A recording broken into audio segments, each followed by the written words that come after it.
Permettez-moi juste de dédier cette communication que je vais vous faire maintenant à Régis Lafargue, qui fut magistrat en terre coutumière, en juridiction coutumière, et avec lequel j'ai fait mes premiers pas intellectuels en Calédonie, et à Pierre Frézé, qui m'a ouvert les portes des juridictions coutumières.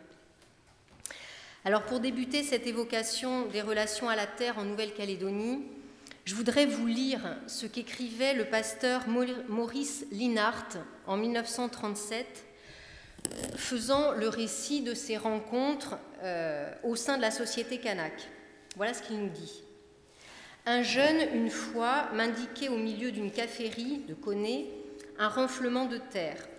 Tu vois, dit-il, d'une manière métaphorique, tu vois, dit-il, c'est là que je suis né. Et le pasteur Linhart d'expliquer, le tertre, pour ces gens qui n'ensevelissaient pas les morts, ne signifie point une tombe, mais un berceau. Et dans ces paysages où nous ne voyons que la nature, ils lisent avec précision les noms de leurs parents. Leur état civil est inscrit sur le sol. Ce que décrit le pasteur Linhart en 1937 est parfaitement significatif de ce qu'est, aujourd'hui encore, pour le peuple kanak, le lien à la terre. En Nouvelle-Calédonie, en effet, l'expression « lien à la terre » n'est pas une simple idée soulignant un attachement particulier de la société mélanésienne à son territoire. Elle n'est pas seulement une formule rappelant l'affection d'un peuple à l'égard de sa terre d'origine. Le lien à la terre, tel qu'il est évoqué par les Kanaks, est bien plus que cela. Il est l'expression d'une identité à la fois collective et individuelle, et l'expression d'une appartenance à un environnement naturel et culturel, mythique et spirituel, qui définit l'homme et lui donne une place dans l'histoire plus large de son clan. Le lien à la terre exprime donc aussi un rapport au temps, puisqu'il positionne l'individu dans la lignée continue de ses ancêtres. Dans le monde kanak, le lien à la terre ne relève donc pas de l'avoir, mais de l'être. Il est une façon d'être au monde. On pourrait imaginer, bien sûr, que cette perception de l'identité correspond à une approche traditionnelle, ancestrale, dépassée, donc s'empresserait de penser l'étranger ignorant. Il n'en est rien et tant s'en faut. Le lien à la terre est aujourd'hui aussi puissant qu'hier, au point d'être mis en exergue dans les grands textes qui traduisent juridiquement la reconnaissance par l'État de l'identité kanak. Ainsi, l'accord de Nouméa rappelle-t-il en son article 1.4 que l'identité de chaque kanak se définit d'abord en référence à une terre. La charte du socle commun des valeurs kanak énonce, elle, en son tout premier chapitre, point 2, le nom donné en langue kanak lie la personne à son clan et à la terre. Et il ajoute au point 4, le lien à la terre traduit la relation charnelle et spirituelle d'un clan avec l'espace naturel où se situe son tertre d'origine. Et il ajoute, plus largement, le lien à la terre traduit la relation affective liant la famille et le clan à la terre qu'il a vu naître et grandir. Ces grands principes, affirmés par la société kanak contemporaine, ne sont pas seulement des proclamations politiques. Ils se traduisent juridiquement par l'application des règles coutumières sur les terres ancestrales. En effet, ce ne sont pas les règles du Code civil qui régissent les terres coutumières, mais bien des normes autochtones qui expriment la substance de ce lien à la terre. C'est ce qui résulte de l'un des textes les plus élevés de l'ordre juridique français, la loi organique du 19 mars 1999 relative à la Nouvelle-Calédonie. Son article 18 tire d'ailleurs la conséquence de ce rapport si particulier qu'entretiennent les Kanaks à leurs terres. Ce texte nous dit « Les terres coutumières sont inaliénables, incessibles, incommutables et insaisissables. Elles n'appartiennent donc pas, à proprement parler, à ceux qui les occupent. Les terres coutumières n'ont donc rien de commun avec les terres que connaît le Code civil, des terres qui n'y sont dans le Code civil que des biens et qui, en tant que telles, sont susceptibles d'appropriation individuelle, c'est-à-dire, on l'a répété souvent, du droit de jouir et de disposer des choses de la manière la plus absolue. On le perçoit déjà, la conception civiliste des droits sur la terre est aux antipodes de la conception coutumière relationnelle de l'homme et de la terre. La question qui vient immédiatement à l'esprit est alors de savoir si l'établissement du droit étatique colonial a perturbé, dénaturé, voire étouffé la relation de la société kanak à la terre. Pour le dire autrement, l'application du Code civil en Nouvelle-Calédonie a-t-elle asphyxié la conception coutumière du lien à la terre et l'évocation de celui-ci dans de grands textes n'a-t-elle aujourd'hui qu'une vocation symbolique? La réponse est assurément négative. À l'évidence, l'application du droit civil français en Nouvelle-Calédonie et plus largement l'action du colonisateur ont historiquement considérablement troublé le rapport de la société kanak à la terre, mais peut-être pas autant qu'on pourrait l'imaginer. Plus exactement, le lien à la terre est un élément si puissant de la conscience collective kanak que la présence et l'influence du droit étatique n'ont jamais eu véritablement de prise sur lui. Elles en ont certes entravé l'expression, mais elles ne l'ont jamais fait disparaître de la normativité kanak. Aussi bien aujourd'hui, en Nouvelle-Calédonie, ces deux manières si opposées de concevoir le rapport à la terre coexistent juridiquement. L'une, autochtone, n'a donc pas disparu sous l'autorité de l'autre, étatique. Mieux encore, en réalité, la norme étatique cantonne son propre champ d'application pour laisser place à la norme coutumière et permettre ainsi au lien à la terre de s'exprimer juridiquement, autrement dit, de se traduire en droit dans les relations sociales relatives à la terre. Il y a donc, s'agissant du lien à la terre, une forme spectaculaire de résilience normative, car l'ébranlement provoqué par le processus colonial aurait pu anéantir cette relation si particulière à la terre. C'est ce que j'expliquerai dans une première partie. Mais au contraire, le lien à la terre est aujourd'hui juridiquement reconnu et sa soumission aux règles coutumières est garantie par l'ordre juridique étatique, comme nous le verrons ensuite. Commençons donc par la déstabilisation du lien à la terre par le processus colonial. La prise de possession de la Grande Terre en 1853 au nom de la France s'est accompagnée évidemment d'une déstabilisation très forte de la société kanak, déstabilisation de son mode de vie bien sûr, mais aussi déstabilisation de ses structures sociales, de ses rapports hiérarchiques et plus que tout de son lien à la terre. Car la présence française, à la fois dans le cadre de la colonisation pénitentiaire, vous savez tous que la Nouvelle-Calédonie a été d'abord une terre de bagne pour la France, et dans le processus d'une colonisation de peuplement, la présence française donc a conduit à des déplacements de population très importants. Or, déplacer les clans kanaks, c'était en réalité les couper de leur lien à la terre, autrement dit de les priver de leur identité de clan, celle-ci étant liée, on l'a dit, à un tertre d'origine, centre symbolique du territoire clanique. L'occupation autoritaire par la population européenne d'immenses parcelles de terre dans les vallées ou en bord de mer a provoqué l'exil de clans entiers qui ont dû se faire accepter sur des terres qui n'étaient pas les leurs. C'est ce qui explique l'existence, aujourd'hui encore, de ce que l'on appelle les clans accueillants et les clans accueillis. Et nombre des relations sociales sont encore à ce jour marquées par cette qualification dont découlent des rapports de pouvoir et de sujétion, des rapports de dépendance et bien entendu une frustration ancrée dans la mémoire collective d'avoir été privé, en même temps que de sa terre, de son statut social. Le déplacement des populations a donc été vécu comme une souffrance matérielle et affective, mais plus encore comme une souffrance identitaire, car le lien à la terre a été rompu, fragilisant considérablement l'assise sociale des uns et des autres. Naturellement, ce processus de déplacement forcé a donné lieu par la suite à des actions en revendication au nom du lien à la terre.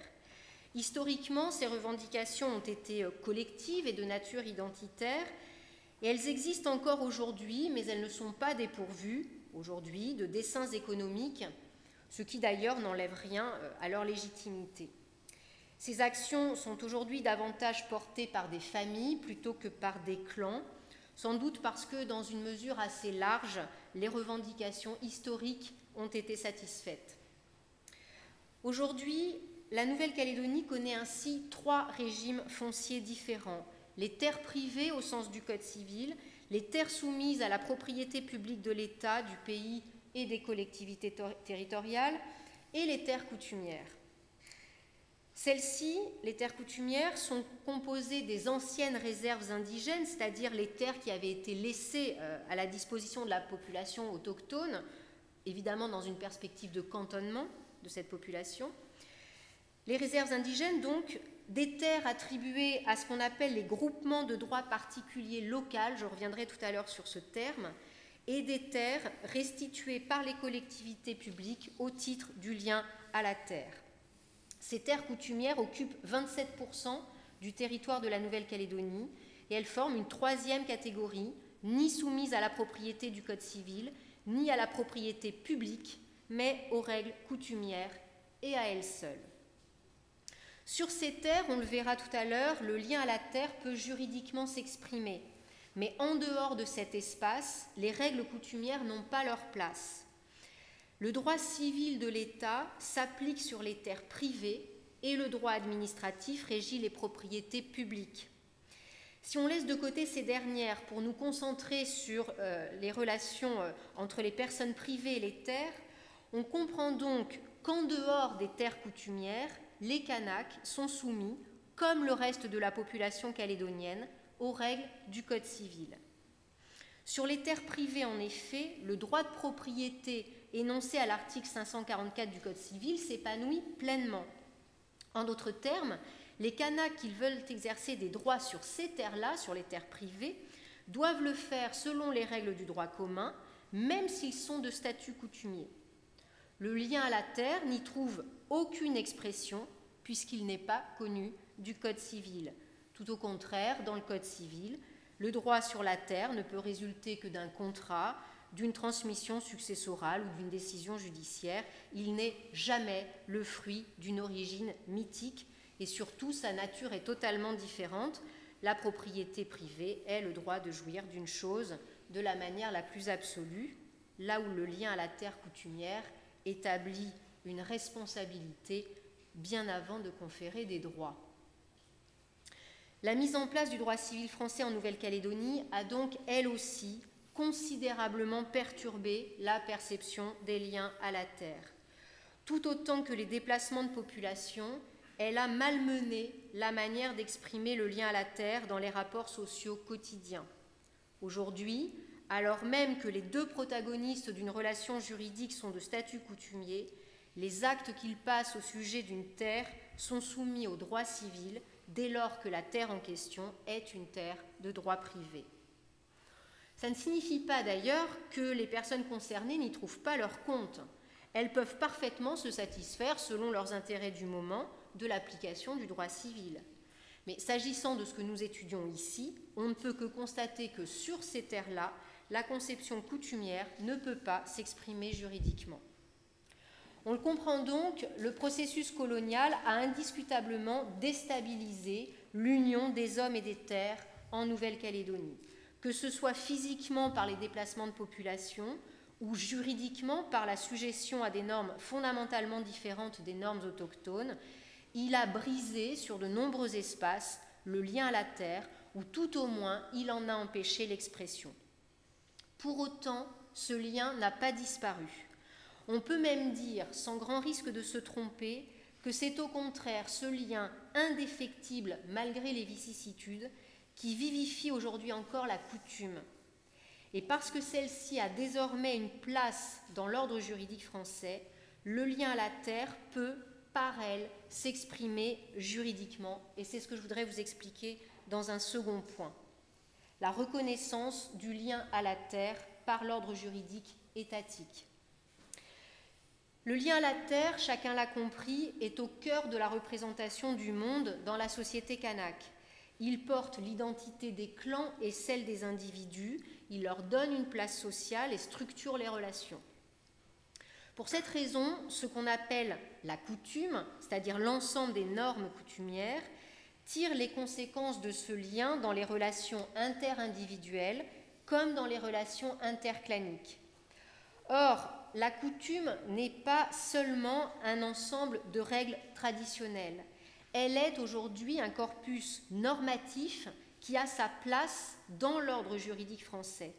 En d'autres termes, elle est un corps de règles qui confère des droits, qui dicte des conduites, qui pose des interdits, qui établit des sanctions, et ce corps de règles est officiellement reconnu par la loi française. La loi organique du 19 mars 1999 affirme en effet, en son article 7, « Les personnes dont le statut personnel au sens de l'article 75 de la Constitution est le statut civil coutumier kanak sont régies en matière de droit civil par leurs coutumes. » Pour toutes les questions, c'est plus le texte, là c'est moi, pour toutes les questions qui relèvent du quotidien des individus, c'est-à-dire le droit du mariage, de la filiation, les successions, la responsabilité civile, les contrats, le droit des biens qui comprend la question des terres, pour toutes ces questions, c'est obligatoirement la coutume qui s'applique, dès lors en tout cas que les terres concernées sont toutes de statut, que les personnes concernées sont toutes de statut coutumier. L'ordre juridique français reconnaît donc une place juridique à la coutume et il en garantit l'application dans le domaine qui lui a été accordé. Et l'État en tire d'ailleurs une conséquence très forte en prévoyant l'existence, au sein des juridictions françaises, de chambres statuant en formation coutumière, c'est-à-dire des juridictions composées d'un magistrat de carrière et d'assesseurs coutumiers chargés de dire le droit au regard de la coutume. Ce sont donc des solutions issues des normes autochtones qui sont mises en œuvre par ces juridictions et non pas des solutions résultant de l'application du droit civil. Ces décisions de justice, il est important de le souligner, sont rendues au nom du peuple français, comme toutes les décisions de justice de France.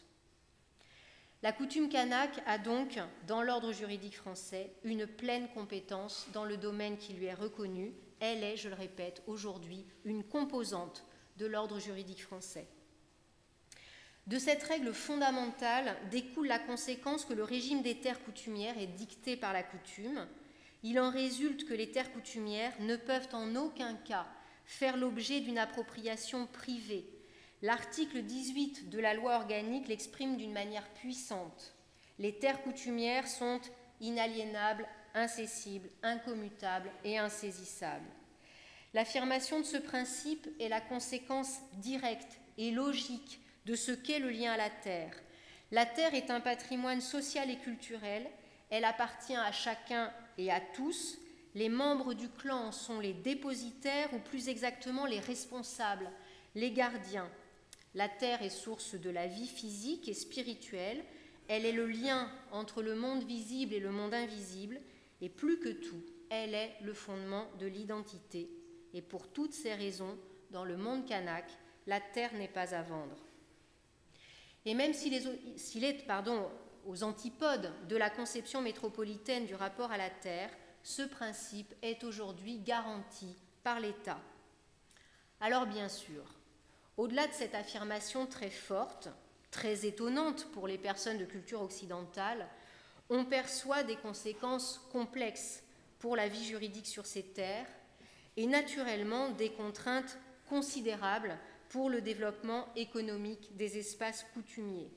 Le nier serait ridicule, l'ignorer serait désinvolte, et les Kanaks ne l'ignorent nullement. Ils savent au contraire parfaitement le prix d'une telle affirmation. La règle des 4 I, insaisissable, incommutable, incessible, inaliénable, la règle des 4 I, telle qu'affirmée dans la loi organique, est une règle adoptée en parfaite conscience. Elle est donc au premier chef un choix politique au sens plein du terme. Est-ce à dire alors que les terres coutumières de Nouvelle-Calédonie sont vouées à une sorte de sclérose économique, ne pouvant être ni vendues, ni échangées, ni apportées en hypothèque pour obtenir du crédit? Est-ce à dire que les terres coutumières sont inaccessibles à toute valorisation économique? Là encore, la réponse est assurément négative. D'abord, les opérations juridiques qui n'impliquent pas de se déposséder de la terre ou qui n'exposent pas au risque d'en être dépossédés sont possibles. Des baux peuvent ainsi être conclus ou toute autre convention d'occupation des sols. Des autorisations de construire peuvent être accordées dès lors qu'elles n'impliquent pas l'aliénation du sol. Des autorisations d'exploiter peuvent également être consenties dès lors toujours que l'exploitation respecte les principes coutumiers, ce qui d'ailleurs peut induire des exigences fortes en termes de respect de l'environnement naturel. L'exploitation peut d'ailleurs concerner le sol et le sous-sol, ce qui présente une importance considérable dans le domaine minier dont chacun connaît l'enjeu pour la Nouvelle-Calédonie. Tous ces droits accordés sur les terres coutumières peuvent l'être, bien sûr, à des personnes de statut coutumier, mais ils peuvent l'être aussi, sans aucune difficulté, à des personnes de statut civil. Les bénéficiaires de ces droits peuvent exercer des activités agricoles, artisanales, commerciales ou même industrielles dès lors qu'elles ne conviennent pas à la règle des 4 I. Ensuite, des outils juridiques inédits ont été mis en place pour permettre l'épanouissement d'une activité économique dans le respect des principes coutumiers. Parmi d'autres, on peut citer les fameux GDPL, les groupements de droit particulier local. Il s'agit de personnes morales, originales, ressemblant finalement sur le plan de la structure à des sociétés ou à des associations. Ils sont composés de personnes liées par la coutume, soit des personnes physiques, soit des clans, soit d'autres GDPL, tous appartenant au monde coutumier. Ils sont destinés à porter des projets de nature économique, mais aussi culturelle ou, bien évidemment, des natures foncières. Et ils sont gérés par un mandataire précisément identifié, qui peut être une personnalité dotée d'une autorité coutumière, mais pas nécessairement.